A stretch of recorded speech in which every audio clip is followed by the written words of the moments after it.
Good morning mga kaibiyang. Andito na naman ako sa baba. Agahan ko pag losong kasi mainit na mamaya. May kukunin akong mga halamang damo. Yung mga herbal ba? Kasi may gagawin ako. Tara, samahan niyo ako.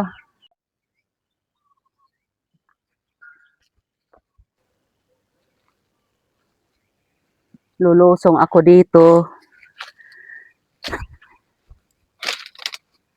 Dati tubigan ito. Ito yung kulungan ng bibi namin. Nakita nyo ito dito, oh. Napakalago. Ito yung lagundi.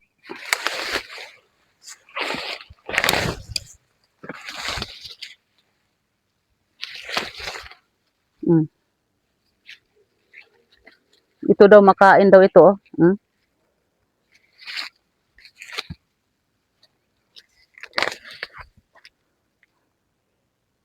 Ang lalaki ng bitak ng lupa dito, oh.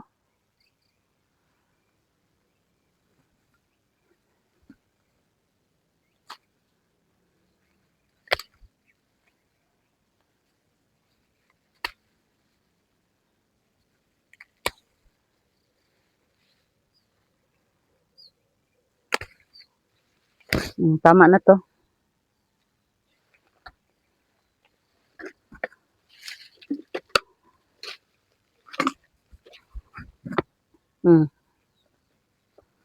Ito yung lagundi. May hanapin ako dito. May tinanim kasi ako ditong luyang dilaw. Ganon kasi yan pag summer na, nangangamatay na sila. Kaya hanapin na lang yung puno. Ito, oh, may puno dito.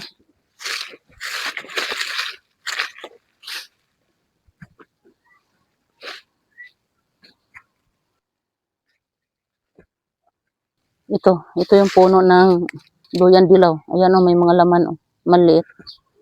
Ito pa, may puno pa dito.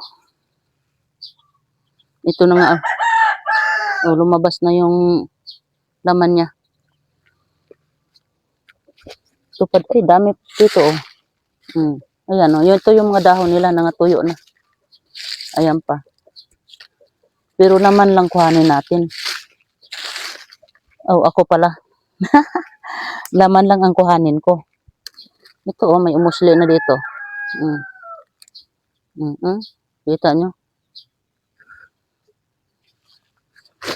Pag tag-ulan naman yan, manubo na naman yan siya. Hindi na pala kailangan hukayin eh. Tama na to. Tama na yan, oh. Hingal na si Ibyang.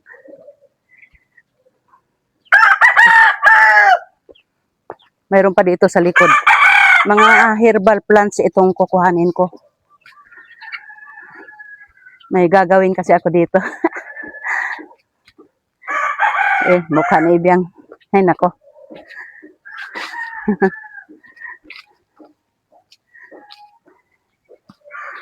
Ito pala yung puno ng oregano ko.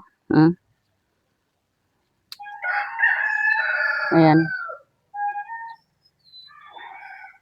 Mga ano na siya, yung gumulang. Pero pag maulanan yan, bubulas yan. Kukuha lang ako dito ng mga 3 dahon o 5. Yung medyo mura-mura. 3. Dagdagan natin. 5 dahon yan. Mayroon pa ako dito isang herbal na ano. Yung ano ba yan? Yung mapait. Kaya lang nangamatay. Ay, yung hindi naman namatay. Nangawala lang yung ano kasi sa sobrang init. Pero nandyan pa yun. Pag tag-ulan yan, tutubo yan. Oh, ito, oh. Ito, may nakita ko dito, oh. Oh, ito, oh. Kailang mga ano na siya. Ayan yung bunga niya, oh. Yan yung bunga niya. Yan. Manalsik lang yan dyan. Matutubo yan pag tag-ulan. Marami yan dito. Oh, ito, oh. Oh, may tubo pa siya dito. Kasi palagi itong nadidiligan. Pero kaya lang, Kaya lang payat siya. Mabisang gamot din yan sa mga sakit-sakit sa tiyan. Kukuha din ako ng tangla dito. Ito puro tanglaran to. Nangaluskos na yung dahon sa sobrang init.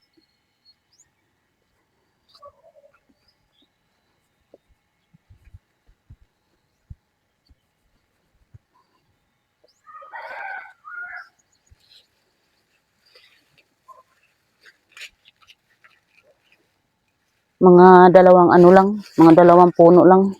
Pwede na yun.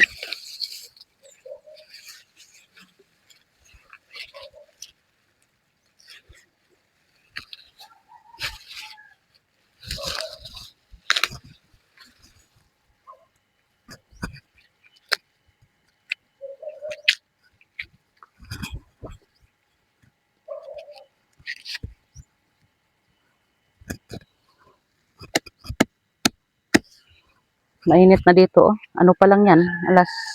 Wala pang alas 7 yan. Ganyan na kainit. Abansada kasi dito. Kukuha sana akong kalamansi.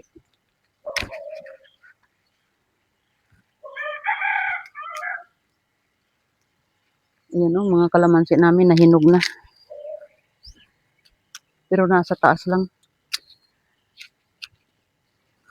Yung sa baba lang ang kunin ko, oh.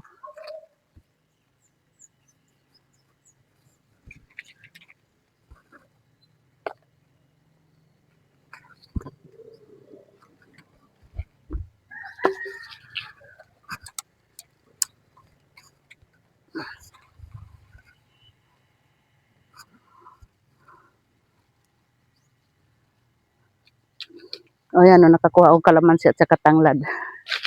Ayan, dyan may malunggay pala. Diyan na lang ako kukuha. Kunti lang naman ang kailangan, eh.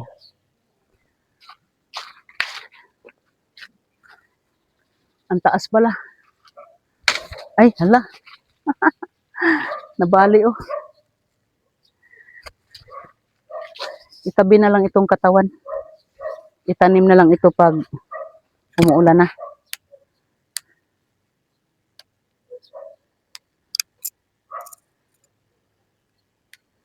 O, tama na to. Ang haba ng katawan, oh. 3 putol, tapos itanim. Ito na mga kaibiyang yung pinanguha ko kanina na mga sangkap. Ito, oh. Ito yung malunggay. Ito naman yung lagundi. Mga hugas na to. Ito naman yung oregano. Pampabango.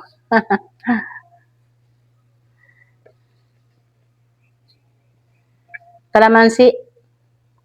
1 tablespoon lang naman ang gagamitin ko. Tapos yung loyang dilaw. Turmeric in English. Tanglad. Tapos yung pinaka main ingredients natin. Luya.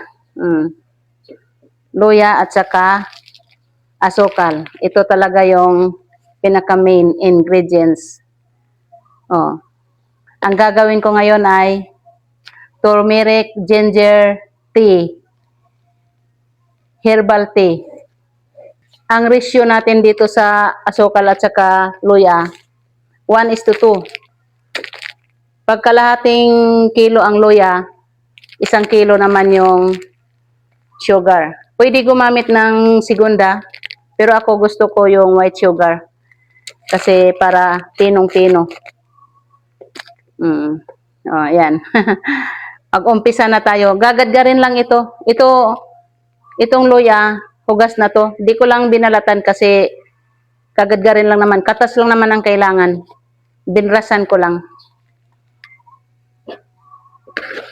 Umpisahan na natin. Yung pino ang gagamitin natin.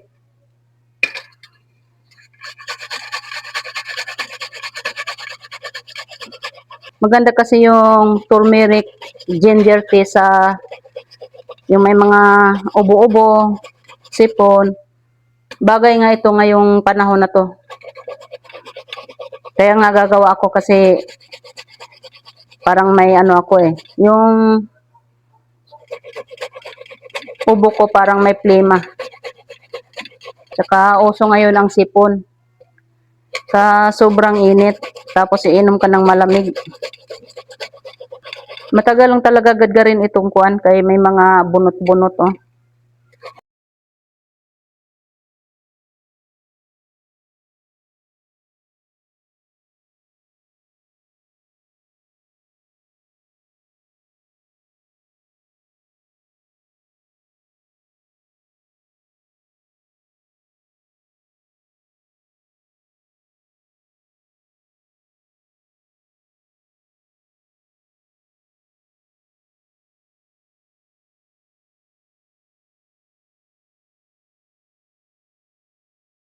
Tapos ko nang nagadgad yung luya. Oh, ang dami ng katas, oh. Makatas na. Mm. Mm. Hindi pa nga yan siya, ano, ito yung talagang original pa niyang katas, oh. Walang halong tubig yan. Sunod ko paggadgad yung loyan dilaw. Ibukod ko lang kasi kumukulay ito sa ano, eh, sa plato.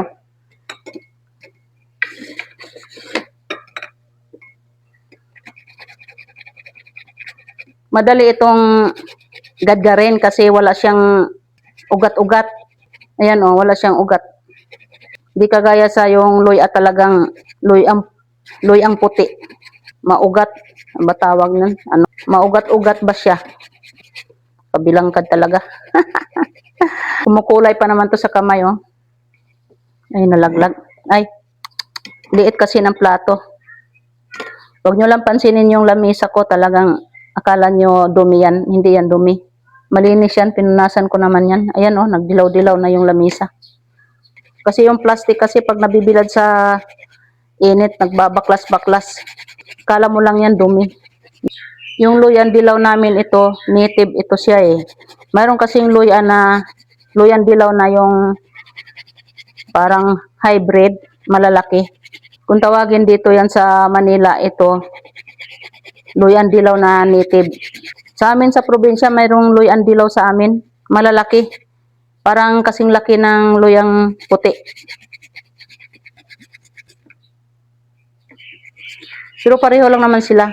Yung amoy, pareho lang. Tsaka yung nagkakatas din. Naku, nakawas-awas na. Makatas din kasi ito. Makulay. Sa amin sa probinsya, kaya kilala ko na itong luyan dilaw kasi sa amin, yung papa ko nangunguha sa gubat. Tapos dinidikdik. Yung katas, lagyan ng yung gaas, yung galing sa lampara. Mainam daw yan pangpahid sa mga sakit-sakit sa katawan. Panghaplas pa. Haplas.